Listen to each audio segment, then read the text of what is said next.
Thank you very much for coming to our annual Katherine Lee Bates Poetry Fest. And this year we have a little added bonus with a sing-along.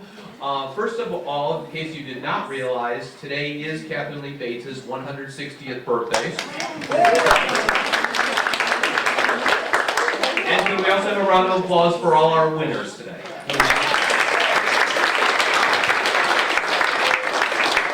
If I didn't have a chance to make your acquaintance, my name is Mark Schmidt. I'm the Executive Director. This is our Board President, Tamsin George. We will be your hosts for the afternoon.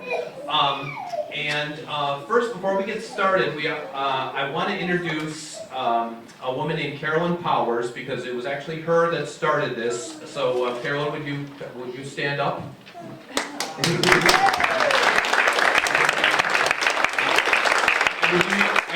And she was in charge of her judge. If any of the judges are here besides Carolyn, would you stand, please? Thanks, Len.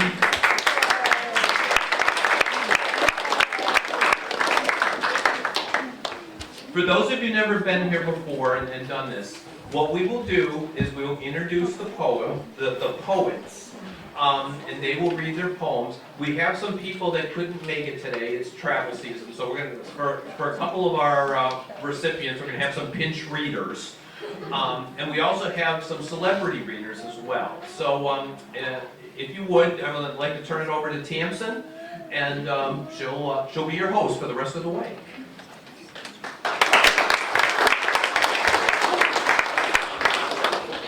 This is one of the most exciting things that we do. We have such a good time looking forward to having this event and celebrating Katherine Lee Bates. Now, you all know who she is, right? Yes. Yeah, really? Good. Okay. Because we're celebrating 160 years worth, and so we ought to know who she is. It's very important. Now, when I was thinking about today, about a week ago, a little voice came in my head, and you know how sometimes it does. And it said, I dwell in possibility. And that just seems to me like such a marvelous, just a little line, first line of a Dickinson poem. And that really explains kind of what we're doing here, and all about this day, and all about our readers. And as they go forward out of here, and some go back to school, it's a question of possibility everywhere in our lives. And the rest of the poem, you know, it is only a few lines, but it goes on to say, it's a house that has many windows and many doors, which is just what we're looking for here. So we welcome you all, and it's really fun. Now, the first reader that we have is Donna Shear. She's in the adult category, and she has a poem called At the Outer Cape Cod on the Sippawisset Bluffs, something we're familiar with. We know where Sippawisset is. And by the way, we're waiting for Donna. If somebody's not quite as tall as Carolyn Powers and they want to stand here, that would be. We have that space too. So if you don't want to be hidden by the podium.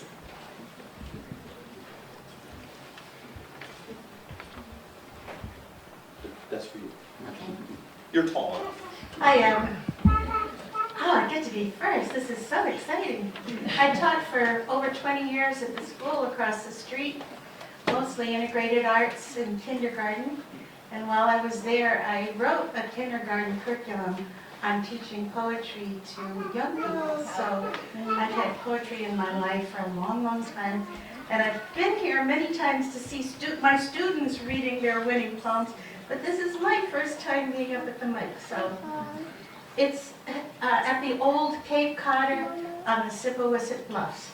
It's a memory.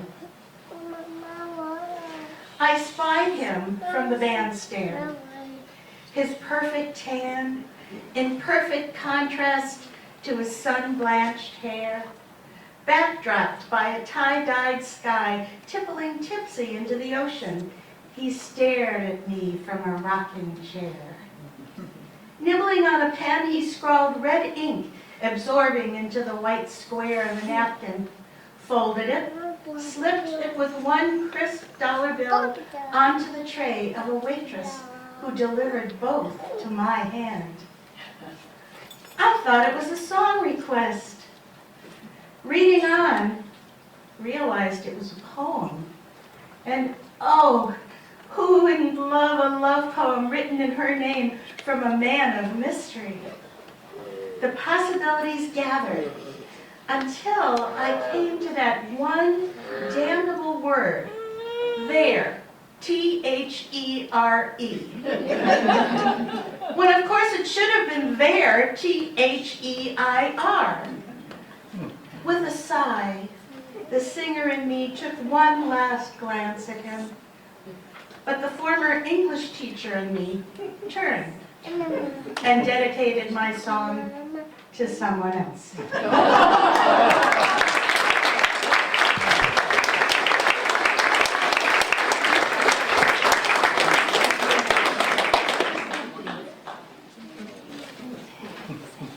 Oh, that's wonderful. Our next reader is Annabelle Patton. She's 4th grade at the Mullen Hall School, and she's going to read a poem called Grief.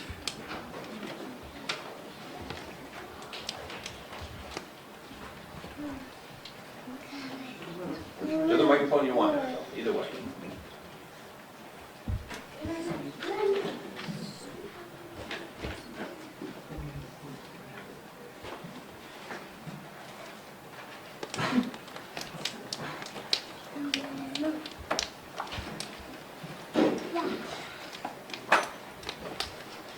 Grief is a vine. It twists and coils until you are suffocating in sadness. It sucks out all the happiness you have gained, and then it leaves you, weeping and alone.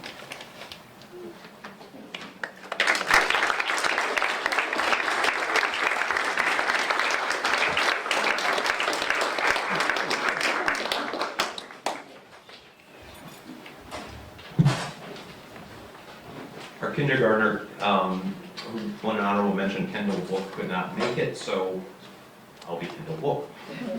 Who wrote a poem called Ice Cream, Ice Cream. Ice cream, ice cream in my tummy. Ice cream, very yummy. Ice cream, polar cave. Ice cream every day.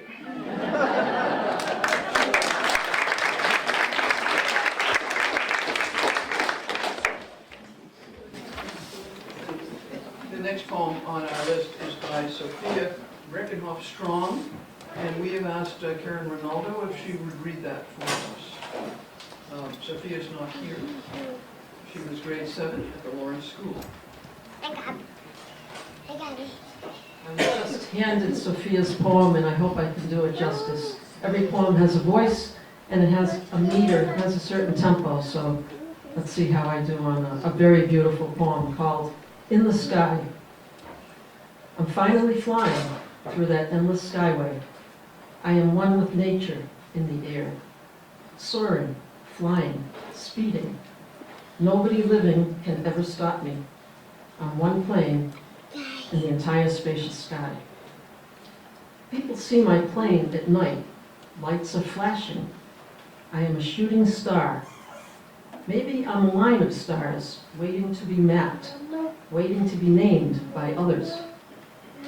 Facing the storm, zooming through, the turbulence scares me. It won't stop. I can't exist beyond this. That other side. Peace at last. I am the plane, still in the heavens, in the clouds. I am home, like a constellation in space.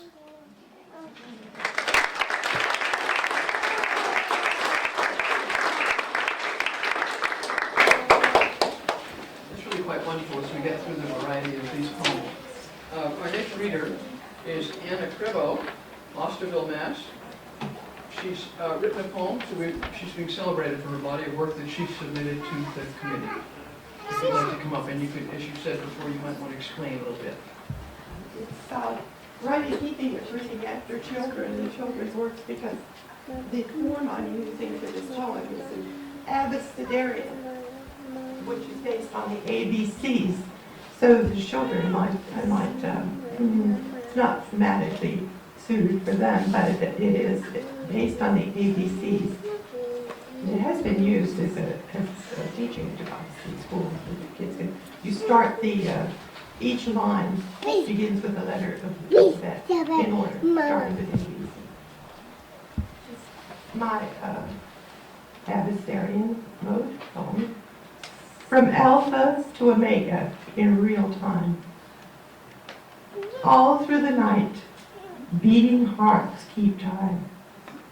Chronicling every moment as dream-washed patterns flicker.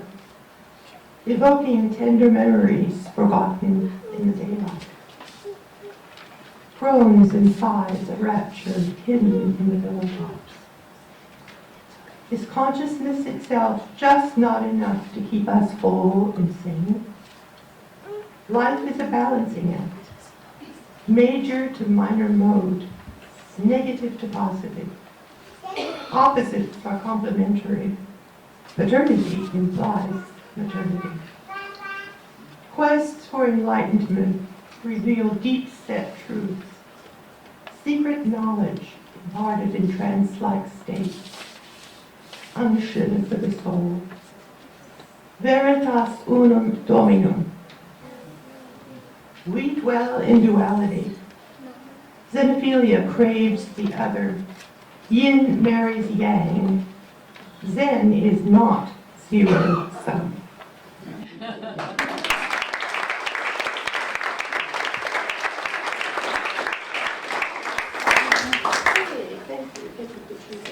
Were you saying the alphabet with her? I was listening and saying, okay, B is coming up. S-T-U-V.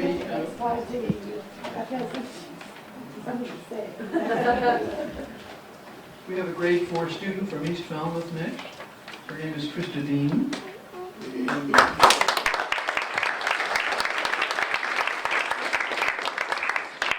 A poem called A Lizard.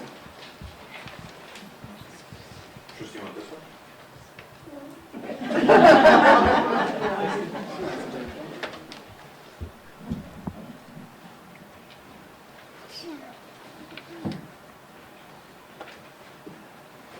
Lizard. The wind running rapidly, making all the trees dance, hearing the wind whisper ear to ear. Lights flickering like a lightning bug splashes, everyone huddled downstairs, all frightened in terror. With heavy fluffed blankets, slippers, and cozy pajamas, all on the light brown patched leather couch. Hearing the fire crackle in the dead silent night, all falling asleep to the sound of dashing winds and all the snowfall.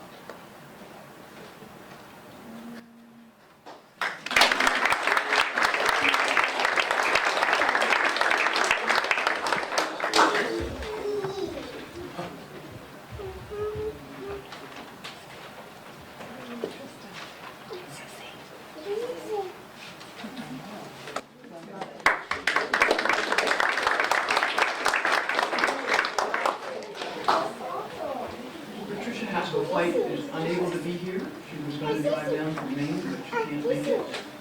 We will go on next to we have a reader, Roxana Legel, and Meg Baker, who's one of the judges. Will read her poem. She's one of the judging committee. Meg?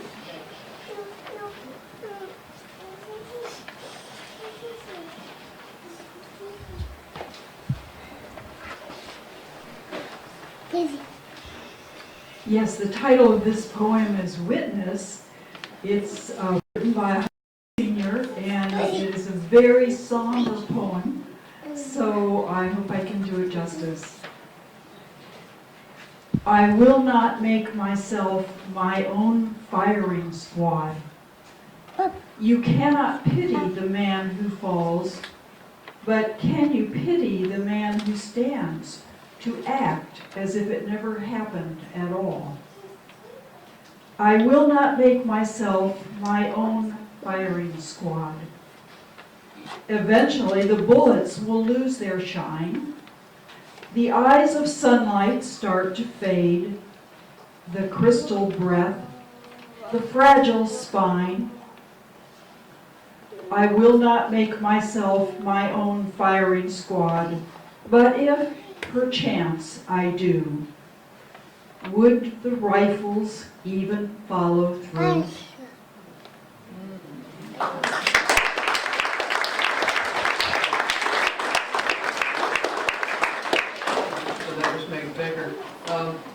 The next poet we have here is Ava Vaughn.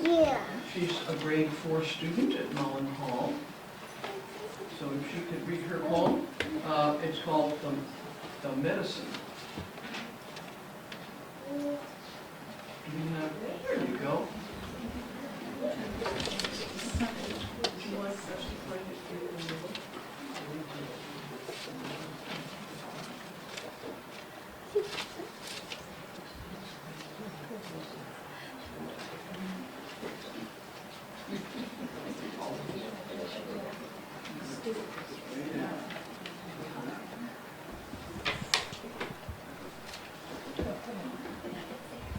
Why did you give Coral Granny the medicine? Because she's sick, you said? Look at Coral Granny now. She's belching and gasping. She has purple spots on her nose. She's aching and breaking, her hair is falling, and way down low she moans. All the way down to her tingling toes, she sits there all slumped. She opens her eyes all dead inside, and calls out to me and you. The medicine is pretty good.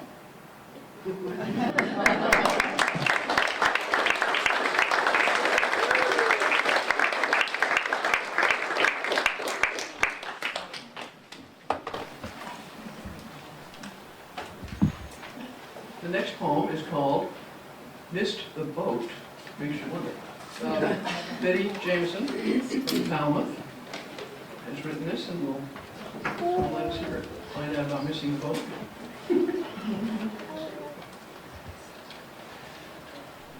Write a poem with some levity. Cast about for some humor for a change, they said. So I gathered my rod, books, pen, and paper, and went out searching for the perfect pond of hilarity. The frogs hopped off their sun-warmed stools into still water, creating ripples of laughter from the circling fish below. I baited my hook and cast about for slightly damp witticisms to share on my return. The fish didn't find my barbs especially funny, so I reworked my hook and let it dangle. It floated, played with swaying grasses, attracted nothing. Dangling modifiers can be funny, but mine missed the boat. My attempts were all wet. I gave up casting about for witty bon mots, returned to the lugubrious shore that I know so well.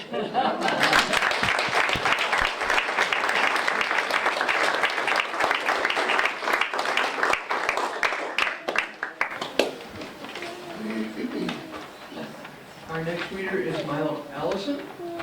She's from Woods Hole, and she's in grade 2. She goes to Mullen Hall School. I think we might want to adjust that. Is she here?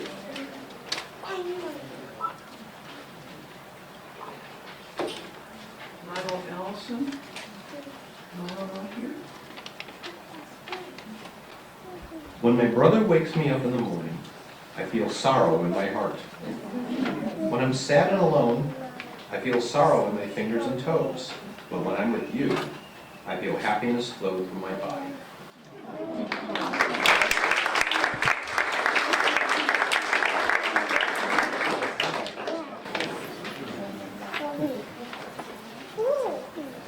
And if I could ask Karen to come back, she will read the next poem.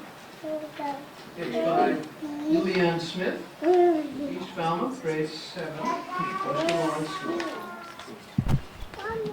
And may I say, it's an honor to hold a young person's poetry in the palm of your hands. Shows a lot of promise. The poem by Lillian Smith is called Jump. Waves collapse on themselves, hitting pebbled shore, her blue eyes reflecting its cautious pattern. Who knows what dwells below in the deep? Treasure chest filled with gold, drowning in human tears, gambled lives, failed risks. Her feet press against the grooved wood, perched at the end of the dock, toes hanging. Thousands of reasons to stay on land. Wind dispersing her hair, blowing away her thoughts. Grasp as much air as possible, knees bend like a lever lifting, plunging into the cool blue water, waiting for anything. Open eyes, bubbles cloud her vision. swarm around trying to steal her breath, only to fade away. Shells breathe color into the pale gray ocean floor, where fish roam and ramble through swayed seaweed, gliding through the water, slowly making her way back to the surface. Congratulations, Lillian, beautiful poem.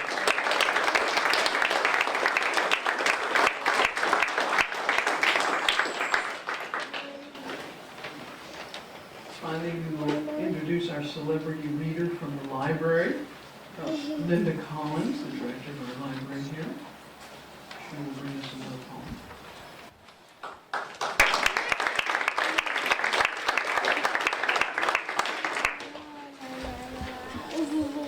Hi. I picked a poem called Study in Orange and White by Billy Collins, former poet laureate and no relation to me. I knew that James Whistler was part of the Paris scene, but I was still surprised when I found the painting of his mother at the Musée d'Orsay among all the colored dots and mobile brushstrokes of the French Impressionists. I was surprised to notice, after a few minutes of benign staring, how that woman, in stark profile and fixed forever in her chair, began to resemble my own ancient mother, who is now fixed forever in the stars, the air, the earth.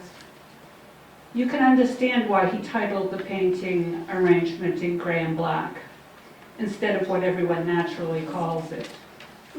But afterwards, as I walked along the riverbank, I imagined how it might have broken the woman's heart to be demoted from mother to a mere composition, a study in colorlessness.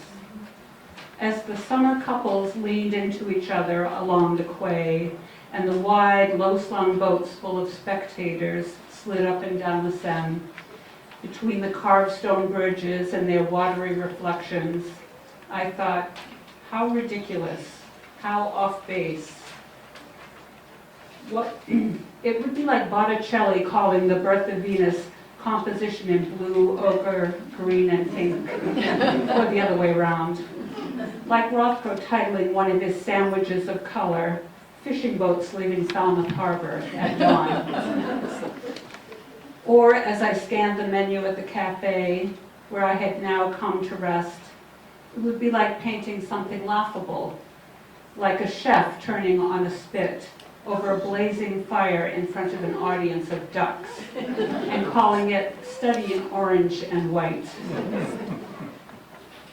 But by that time, a waiter had appeared with my glass of Pernod and a clear pitcher of water, and I sat there thinking of nothing but the women and the men passing by, the mothers and sons walking their small, fragile dogs about me, a composition of blue and khaki, and now that I had poured some water into the glass, milky green.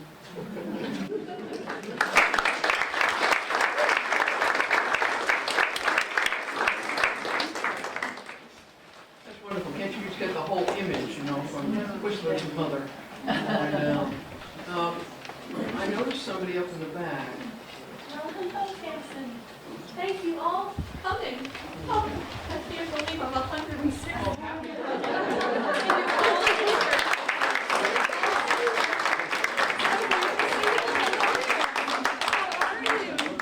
put on my finest.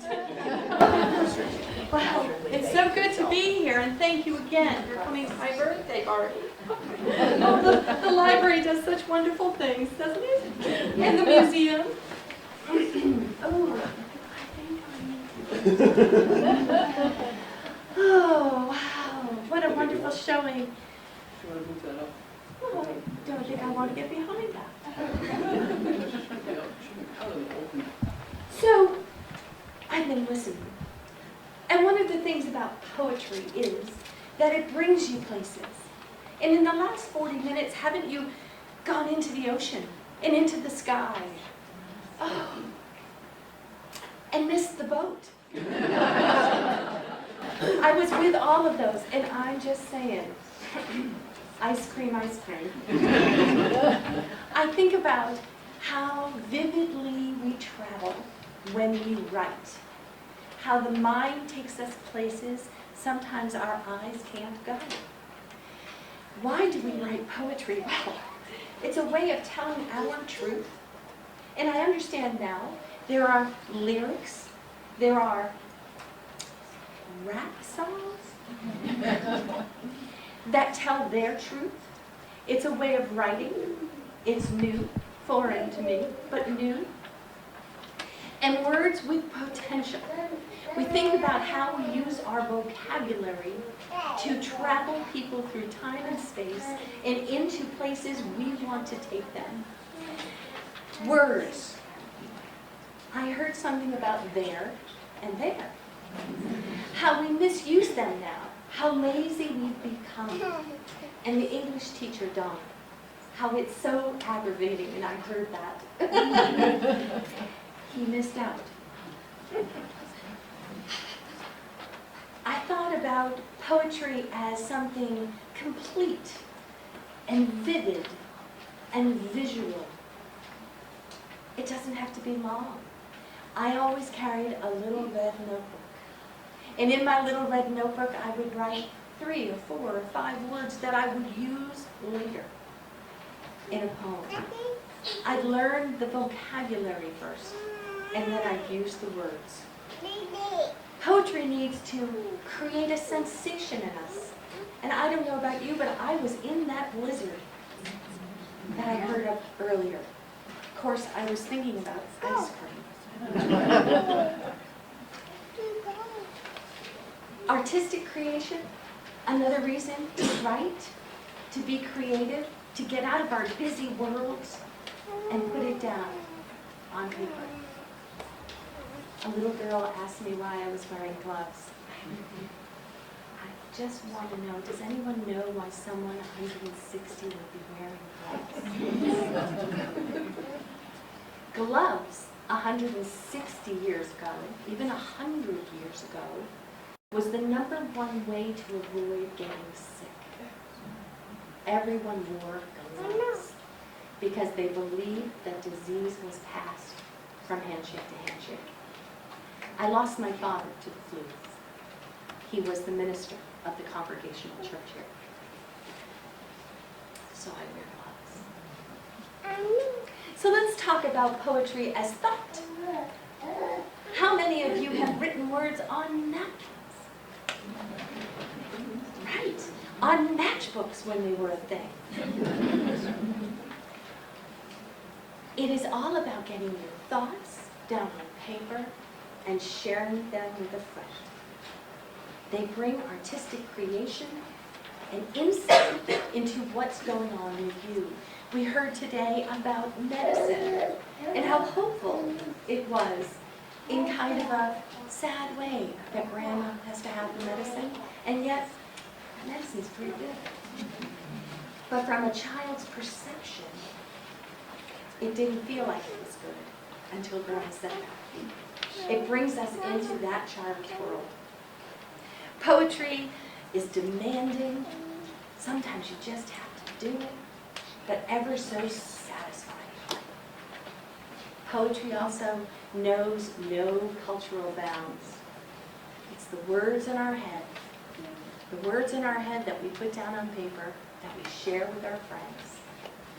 160 years of words. It's a literary expression. You're going to hear some beautiful poems coming up. I've had the privilege of previewing them that are going to take you all kinds of places. I'm going to excite and invite you to continue to write. Write on those napkins. Have a notepad in your vehicles. Write when you're bicycling. Get off the bike first. But there's so many beautiful things here. The Shining Sea Bike Path, which you can write about. I like to write about my locations, where I am. My song, as you know it, is actually my poem that was put to music. We'll be singing that later. Yes. My favorite things to write about are my animals.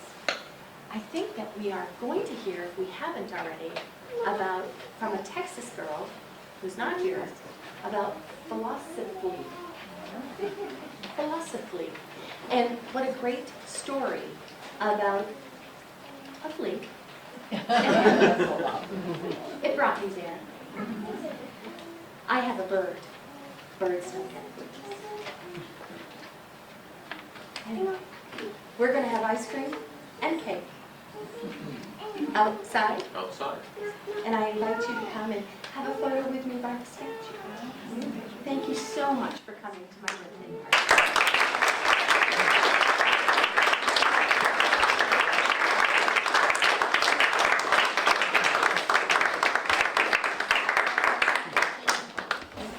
We always look forward to her visit every single time, if we're lucky enough, and she gets the message somehow, if they're in the ether, then she'll come down.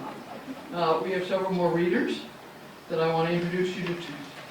Several here. The first is Kellen Satkowski, North Falmouth, grade 2. She goes to the North Falmouth Elementary School, and she's writing about baby Kent. Do I ever? Oh, good. And you can tell me if I have your name right. I'm sorry if I don't.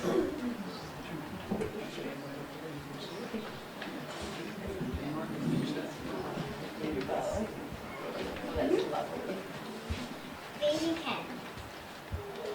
My baby brother, Kent is his name. He speaks and grunts like he's playing a game.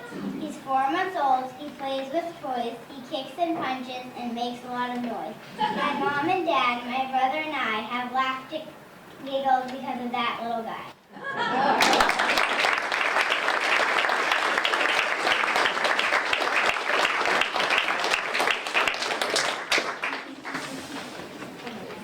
Our next reader is not from Houston, Texas, but is one of our committee members, and she'll be reading the poem of a 10th grader who submitted her poem, who does live in Houston, Texas. Her name is Penelope Durant, and so I've asked Carolyn Powers, who's chair on our committee of judges, to come up and read that poem.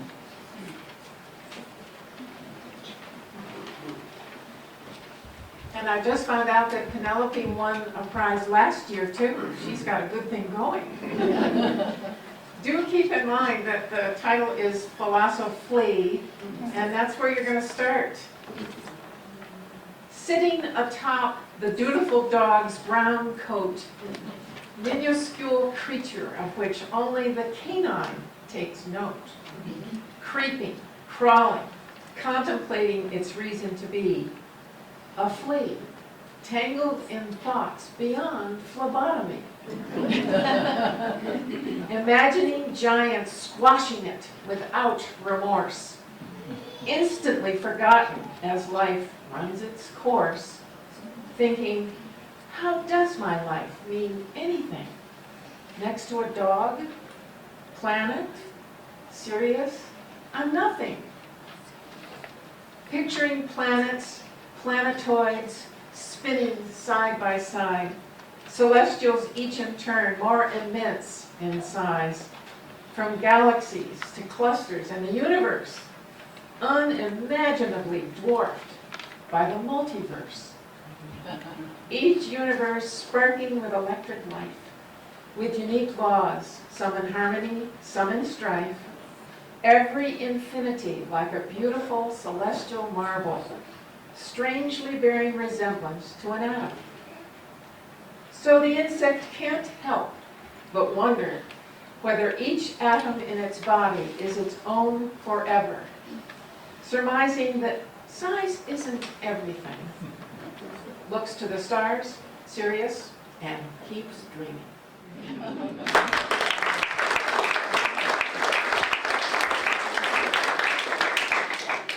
Oh, thank you, Carolyn. We have an adult category winner, Mary Swope from Woods Hole, getting her award for the body of work, and she will be reading us a selection herself. I don't know if you're reading two. I'm going to do one. I could read two. Your choice, you say. This was the poem I promised to read. A hard act to follow. That was a wonderful poem we just heard.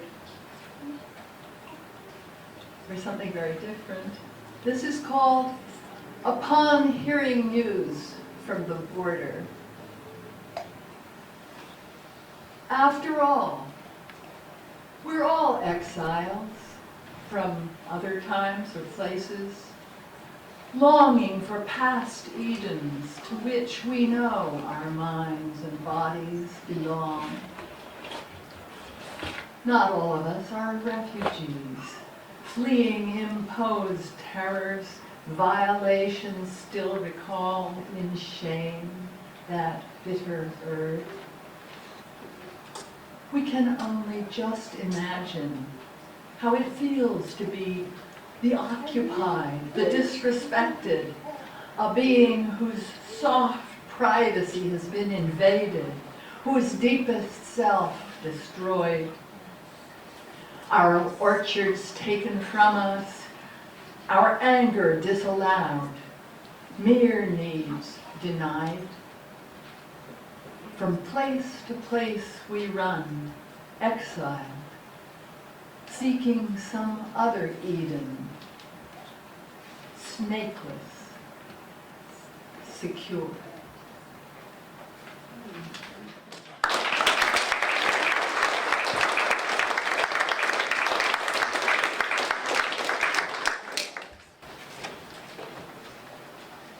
This poem is called Meditation, and it takes place right near Nautica Beach, where I happen to live. Meditation. Washing the dishes, I watch how a week can vanish under the sluice of days. Down the warm staircase, I hurry to fetch the trash can from the driveway where all day it languished as I sat indoors. Hit by the frigid dark, I glance up, struck by a blaze of stars, fat, brilliant, dazzling my eyes. High above Vineyard Sound strides broad-shouldered Orion with his sexy sword.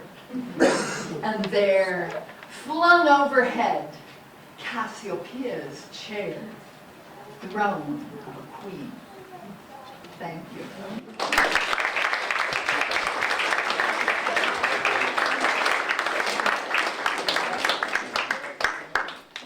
Thank you. Our next reader is Gabrielle Fry from West Falmouth. She's a grade 4 student at Mullen Hall School. Sorry that I keep flicking you. You're just too good to be true. Your dimples.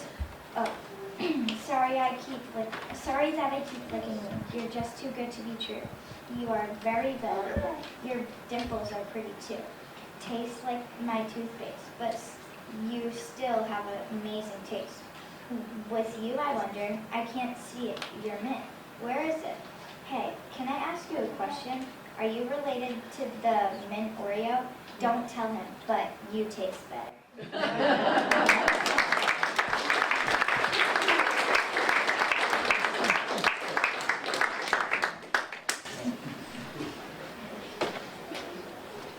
Samuel Collins is a student from East Falmouth in grade 7 at the Lawrence School.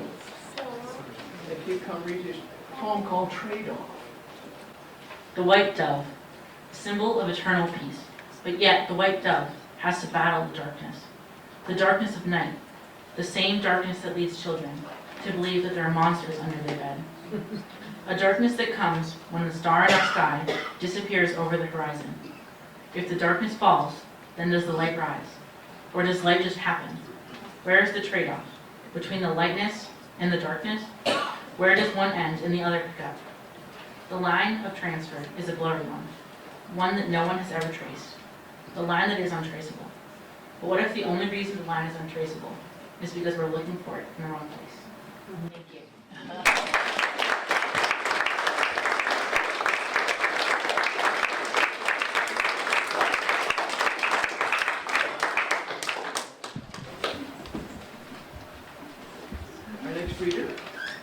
Marcello Rugolani. Would you have to tell me how to say that? He's 6th grade from Falmouth, goes to Moss Pond School. Marcel wants me to pinch it. Oh, Marcello says you're gonna pinch it? I don't know. You're gonna be all right there. I'm pinch hitting for Marcello. The beauty in science makes people grow, change, and wonder. My only question is, can we go further?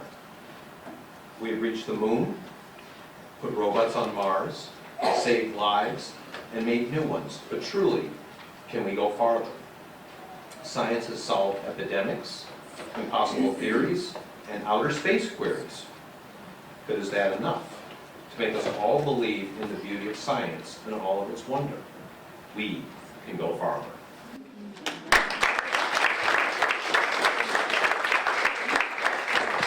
So I have your prize here for you.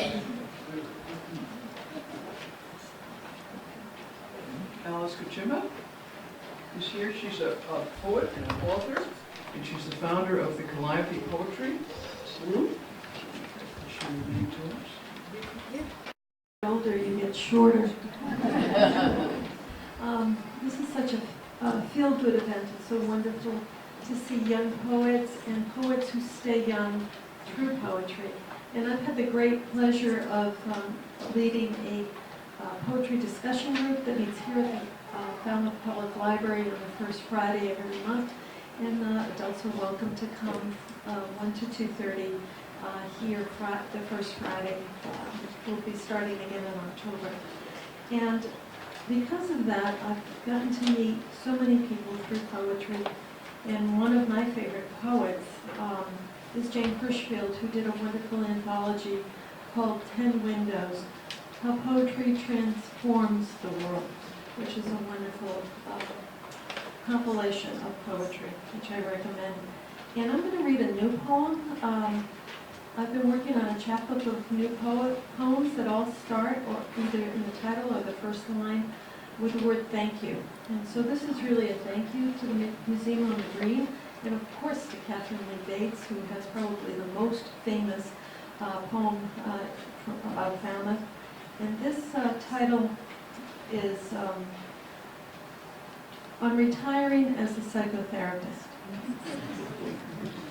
Thank you for the good hard work of accepting that all my efforts will fail if I try too hard to help, and for what I have lost and why, and for what I have learned the hard way, which is the only way I get it, and for baby fine hair and freckles, for family, even their genes, and for their dreams that are mine now, and for those few teachers who showed me how to be still, to be open, to really get myself out of the way, and for everyone who was a window into a world I never would have seen.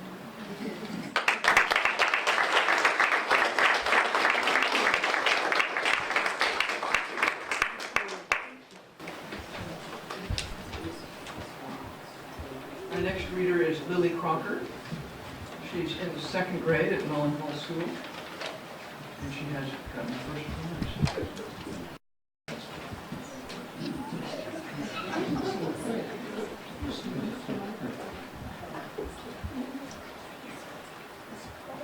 I think giants eat dollhouses and dollhouse people. That's what I think. And what I think is that we're actually dollhouse people, and we live in the dollhouses that the giants eat. And what I think is that the giants eat other things too, like trees, plants, insects, and fences, and all that kind of stuff. That might not be true, but that's just my imagination. It might be true and it might not be true.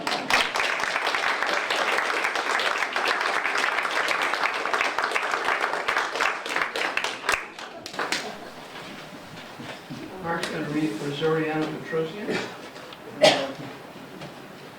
She's grade 9, goes to Falmouth High School.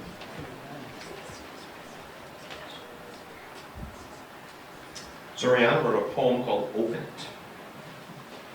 I am at the seashore. Tears are tiny pearls pried open from the oyster. The bivalve that holds my pain holds my healing from two eyes. The sun strikes the surface of the ocean. It warms and nurtures me until its blazing fingers strike the fairest part of my skin.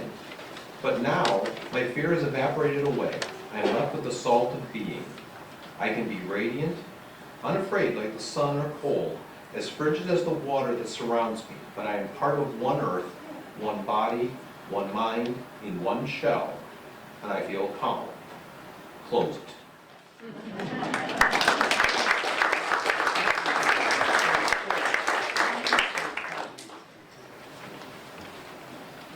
Our next reader is Elise Soule. She's from East Falmouth, grade 4, goes to Cape Cod Academy. Her poem is called Ode to a Forgotten Pumpkin. My poem is based on personal experience, leaving jack-o'-lanterns on our front porch and watching it just sleep with things. When Halloween is past and candy is no more, a bright giant Ozzy sits outside my door. Its stem is mushy-gushy, its seeds are strewn galore, and no one thinks to pick it up, so it stays somewhere. October it is vibrant with a cheeky grin. November it is sagging, smile wearing. December it is hidden under a covering of snow. January is coming. This pumpkin has to go. Until the snow is melted, it stayed out of my mind. But soon the light will slip away. What horror shall I find? I close outside the doorway, scared of what I'll see. A spectacle of mush and mold presents itself to me. Swallowing with disgust and slipping back inside, I think I'll take the back door to get to my ride.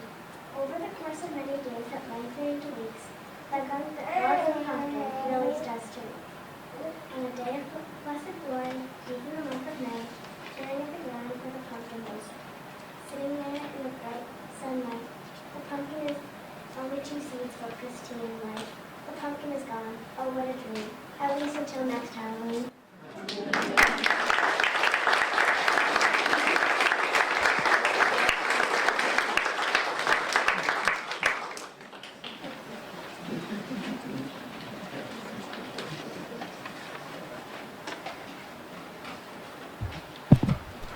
Our next reader is Brianna Tidy from East Falmouth, grade 7. She'll be reading The Wrong Flower.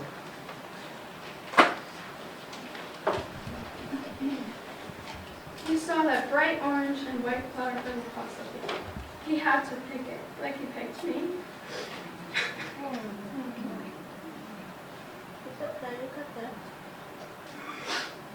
He swooped and gripped with the scent. He walked the purpose to get to that flower. He swooped and gripped. I froze in a silent, blooming fear, hoping I wasn't gonna get stripped like the way a child pulls petals off a flower. As the petals flow through the wind, they carelessly fly away. The happy, colorful petals change their color into a rotten brown, hidden from all things. Then comes the stem, getting broken apart, like my feelings. I was the flower that failed. I was chosen. I was the wrong flower.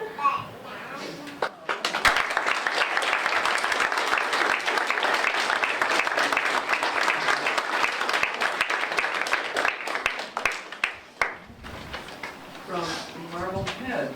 We've had entries from Marblehead for the last year or so. Here's Aiden Eager, grade 6, from Village School. Got to read about water, scarce and least.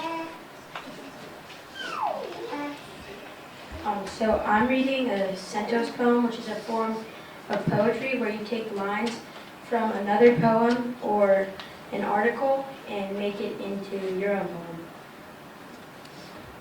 Northern Iran.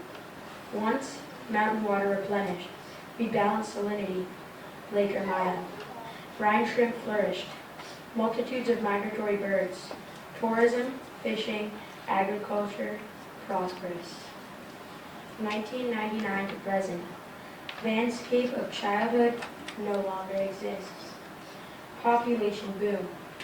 Deforestation, water diverting dams, water intensifying crops, inefficient irrigation. Brine shrimp no longer survive. Ecosystem breakdown, desiccation, drought ridden. Once rivers, now salt flats. Southern Iran, sea levels rising. Dust storms, salt and chemical residues, contaminated soil and farmland. Cancer, disease, birth defects. People ask, why? Slow, gloomy inundation, lonely silhouettes. Uncaring land, unaware of global warming.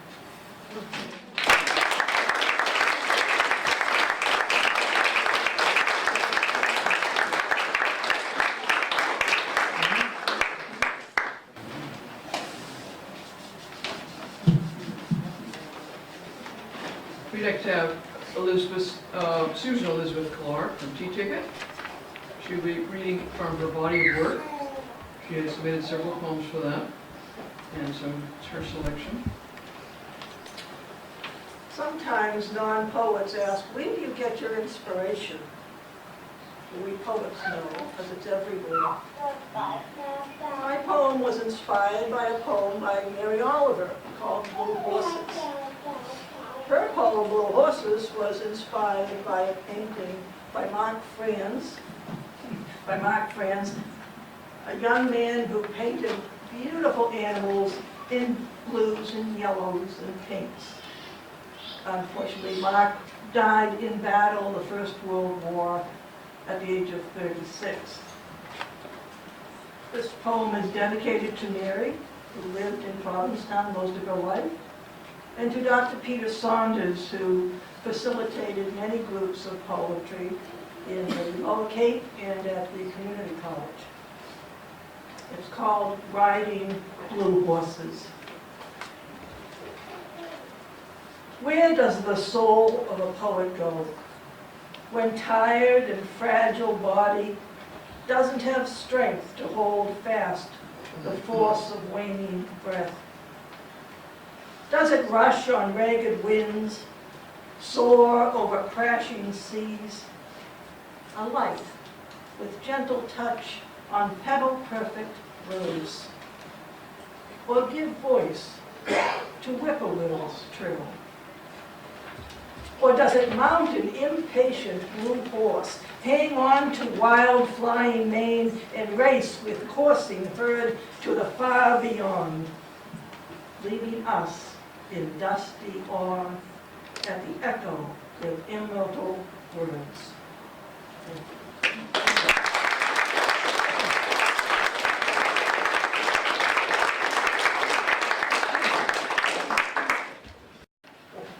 Our last reader is Deb McGuire. But not least. Choose what I want. A poem that I have loved since my 20s, Edna St. Vincent Millay. It is called Declaration, a modern declaration.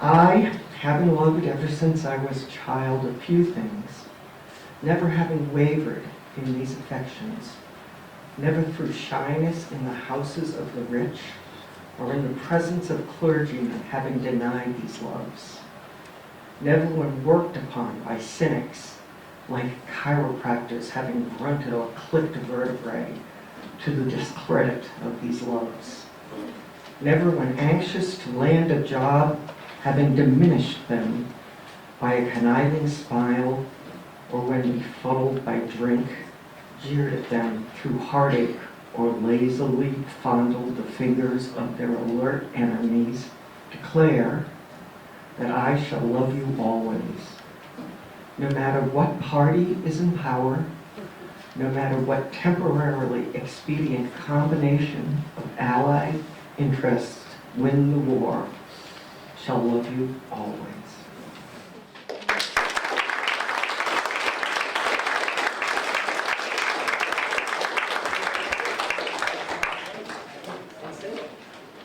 And while she's up here, before she goes away, Can we have a little round of applause for Deb, because it was really her idea for this 160th birthday party that we're about to have.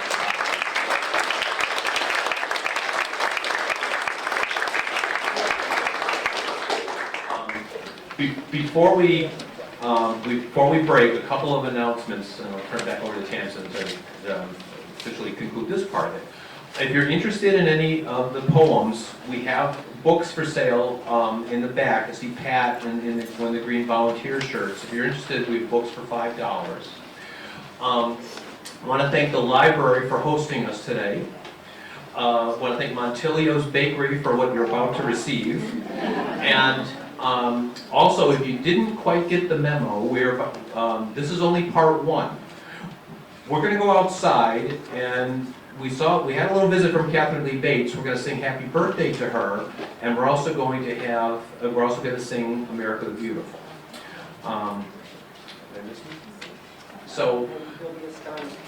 And according to Deb, and I quote, "You'll be astonished by the cake."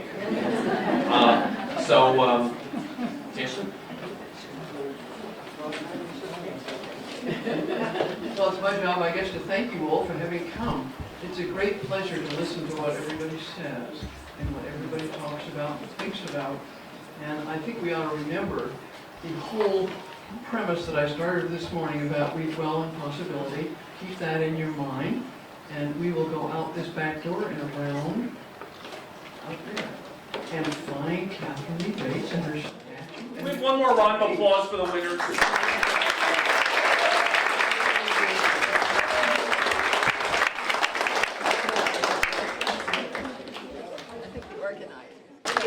If I didn't have a chance to make your acquaintance, my name is Mark Schmidt. I'm the Executive Director for the Falmouth Historical Society, Museums on the Green. I would also like to introduce our 160th year-old guest of honor. Miss Bates, are you in the crowd? Oh my God, she is.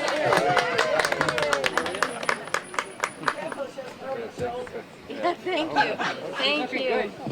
Hi, welcome everyone, and thank you so much for coming to my birthday party.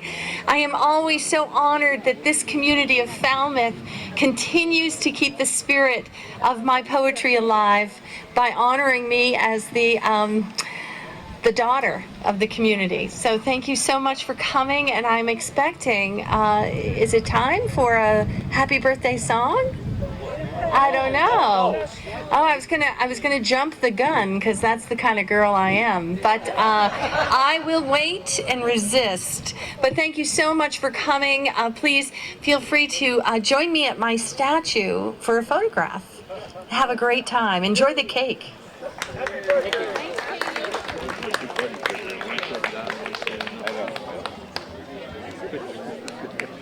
Isn't it great when you can say, "Meet me at my own statue"? A couple rounds of applause in advance. Could we have a round of applause for the brainchild of this, for Deb McGuire, please? And for Montilio's Bakery.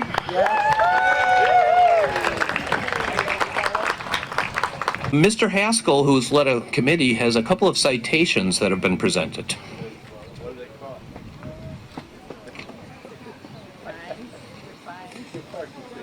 Thank you, Mark. Can you hear me? All right. Well, thanks so much for coming out. Where do you want it? A project of many moving pieces, and a lot of good people turned out to help make this possible.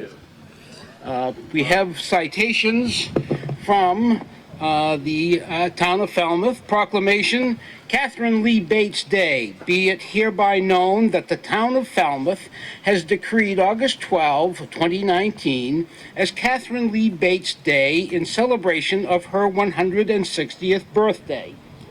Where is she? Oh, there she is, of course, over there, the two of them. And for her multiple contributions to the culture of our town and our country, her work continues to impact Falmouth to this very day. And then from the folks in Boston,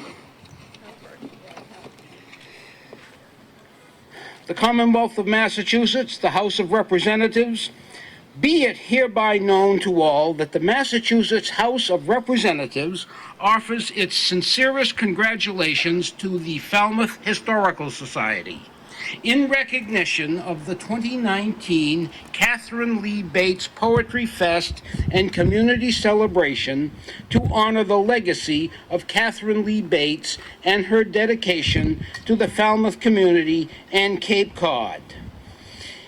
Given this 12th day of August 2019 at the State House, Boston, Massachusetts, Robert A. DeLeo, Speaker of the House, David T. Vieira, and Dylan Fernandez, members of the House of Representatives.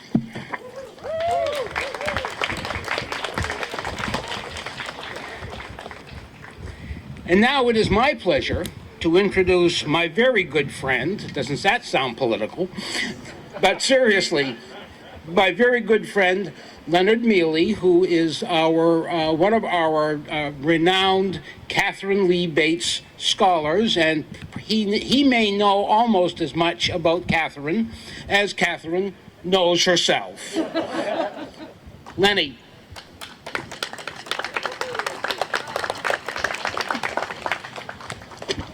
Welcome to the birthday party, and welcome to the winning poets of the Katherine Lee Bates Poetry Contest, who just read their poems in the library. Every year, the Historical Society sponsors this poetry event to celebrate the life and writings of Katherine Lee Bates. This is a wonderful way to honor the most famous native-born resident of Falmouth. Katherine Lee Bates was born 160 years ago today, just beyond the village green at 16 Main Street. Katherine's father, William, and her mother, Cornelia, moved to Falmouth in 1858 when William became the 10th minister of the First Congregational Church across from the village green. Sadly, William was the minister of the church for only 15 months, for he died of a spinal tumor at the age of 43, just 4 weeks after the birth of Katherine Lee Bates. The earliest writings of Katherine Lee Bates appear in a small red pocket diary while she was a student at the village grammar school, the large white building on Town Hall Square, formerly known as Oddfellows Hall. Although she was a bright, precocious student, Katherine described herself as a shy, nearsighted child, always hiding away with a book. Katherine Lee Bates lived in Falmouth from 1859 to 1871, moving to Wellesley Hills, Massachusetts, just before her 12th birthday. After graduating from Wellesley High School and attending Newton High School for 2 years as a postgraduate student, Katherine entered Wellesley College in 1876 and was known as Katie in the class of '80. She was, of course, the class poet and the class president. After graduation, she taught high school for 5 years before joining the faculty at Wellesley College in 1886. She became chairperson of the English department and taught English literature at the college for 39 years. Early in her career, in 1893, Katherine was a guest lecturer during the summer session at Colorado College. During her stay, she traveled to the summit of Pikes Peak and was inspired to write her famous hymn, America the Beautiful. To this day, the song reflects her democratic ideals of patriotism, brotherhood, and social justice. If you look just behind me, and I hope Katherine's not listening, if you look just behind me, you can see the beautiful bronze statue of Katherine Lee Bates that the trustees of the library commissioned in 1984 to celebrate the tricentennial of the town of Falmouth. She is portrayed on Pikes Peak in Colorado at the moment she was inspired to write America the Beautiful. She is wearing hiking boots and standing on a granite base that represents the mountains above the timberline. It is interesting to note that the sculptor, Lloyd Lilly, used artistic license to make Katherine appear thinner than she really was. Katherine often joked about her weight and once told a friend that when she was 6, she was a fat little girl in a blue sunbonnet. She even commented on her weight when she made plans for her death. She asked that her tired body be cremated and the disposal of her mortal remains be effected with simplicity, economy, and good cheer. I'd like to think how light they'll be. Beyond her teaching, Katherine lived among social activists at Wellesley College. They were concerned about reforming child labor laws and improving the social and economic conditions of women, immigrants, and workers exploited in urban sweatshops. She spoke out and wrote about Indian rights, especially the Wampanoag Indians in Falmouth and Mashpee. And she was very concerned about the equality of women and the passage of the 19th Amendment, which would guarantee women the right to vote. If she were alive today, she would still be advocating a minimum wage, health care reform, and revising our immigration laws. Throughout her 69 years, Katherine Lee Bates wrote 11 volumes of prose, 12 volumes of poetry, 31 works as an editor and translator, and was a foreign correspondent for the New York Times. She retired from Wellesley College in 1925 and died of pneumonia on March 28, 1929. She is buried in the Bates family plot at the Oak Grove Cemetery that is about a mile from here at the corner of Palmer Avenue and Jones Road. The inscription she chose for her gravestone reads, "I will sing unto the Lord a new song." So, the next time you hear and sing America the Beautiful, I want you to think of Katherine and her inspirational words as we celebrate her 160th birthday. Thank you.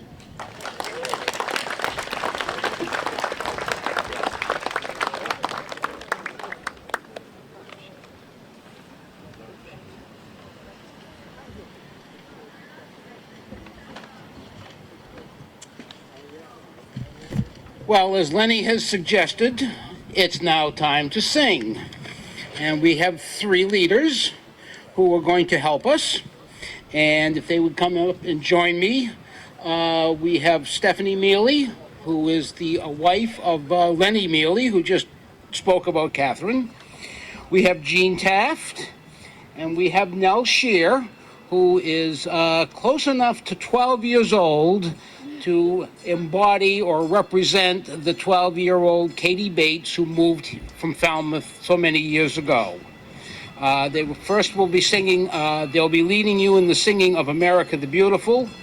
And if you have your booklet, on the inside front cover are the lyrics.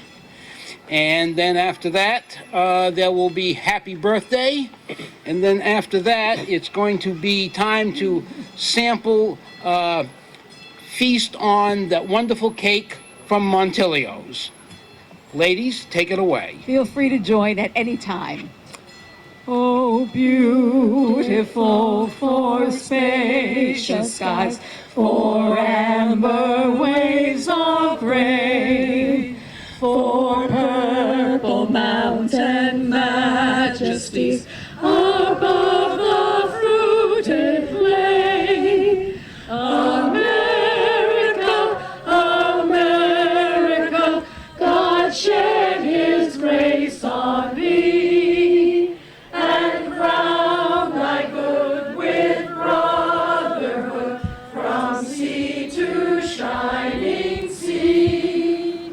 Oh, beautiful for pilgrim feet who stern in passion stress, a thoroughfare for freedom beat across the wilderness. America, America, God mend thine every flaw. Confirm my soul in self-control, thy liberty in law. Oh,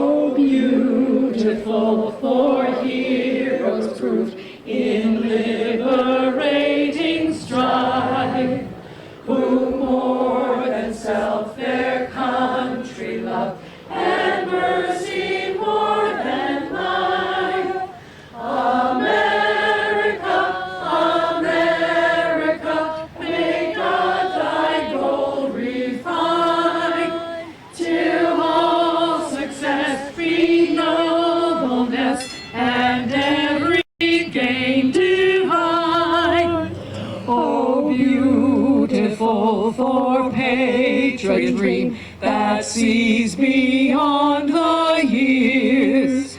Thine alabaster cities gleam, undimmed by human tears.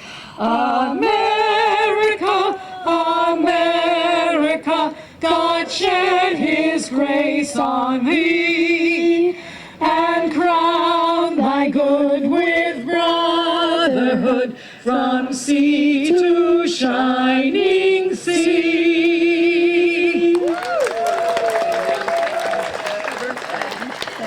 Happy birthday to you. Happy birthday to you. Happy birthday, dear Katharine. Happy birthday to you. Happy eating.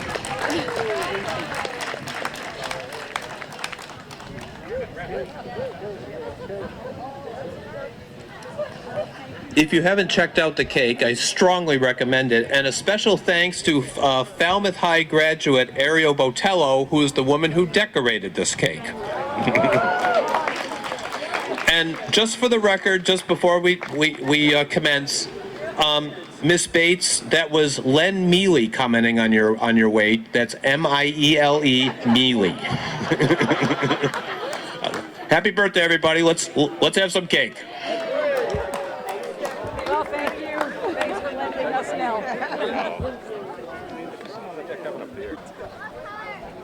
I'm Cody, and I just walked over here. It looked really cool, and I learned a lot about Katherine Lee Bates, and the cake is really awesome too. It was great. Well, I've actually read a couple of poems for a student who won the contest a number of years ago. I was an English teacher at the high school, so I volunteered to read his poems for him. They were excellent. Of course, I've known about Katherine Lee Bates for many years. I live right near her grave. We actually go over and kind of clean it up once in a while as community members. Falmouth is a wonderful town, and she's a wonderful daughter of the town, and she's a great... Actually, the words to this song are more important now probably than ever. It was beautiful. It was a beautiful occasion. It was a happy birthday, and the cake is delicious. Katharine is just such a special person to this community. She is kind of our patron sister, patron poet, and she's known worldwide, at least in this country, for the poem America the Beautiful, but she just has a special place in this community because she spent the first 12 years here, and even though she became a world-renowned author and poet and activist, she always considered Falmouth her home. She summered here frequently when she was not traveling elsewhere, including climbing Pikes Peak, and we just will not let her go. The cake was just, the cake is an offshoot from Deb and Liam McGuire's idea to host this event. And in order to have a birthday party, you had to have a special cake. And I had no idea just how special this cake was going to be until I saw it. But it is just magnificent. We almost ought not to be eating it. It is so great. But I can't wait to have some myself. But actually, it was Deb and Liam McGuire's idea to do this.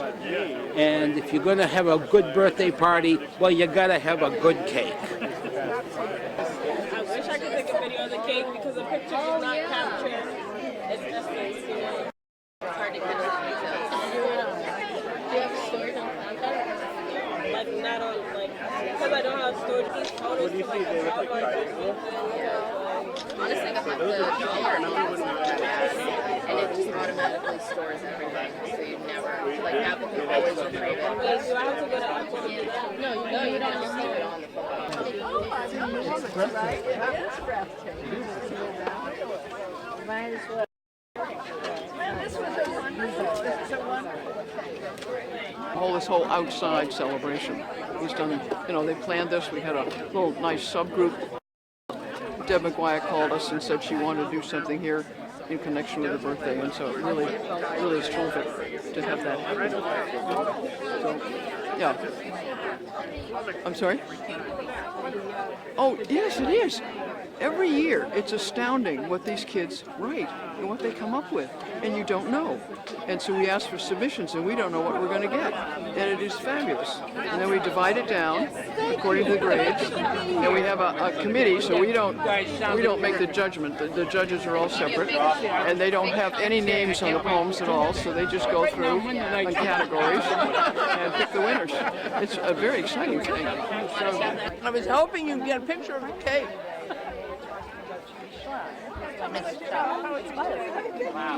I thought it was a wonderful occasion, and I really loved hearing and seeing all the poets and the poetry and the variety, the wonderful variety. Mary had a winning people. So she knows. I enjoyed reading my poems and having such a good audience too. It was really. I don't read as often as I'm going to. It's good. It's delicious. Yeah, good cake. I'm Olivia White, and I am on the board of Falmouth Historical Society, and it was a great pleasure to be able to serve as a volunteer and help people with programs and cake, and it was a wonderful opportunity to meet Katherine Lee Bates herself here after all these years. And I really appreciate the TV to show up at all the places. Thank you.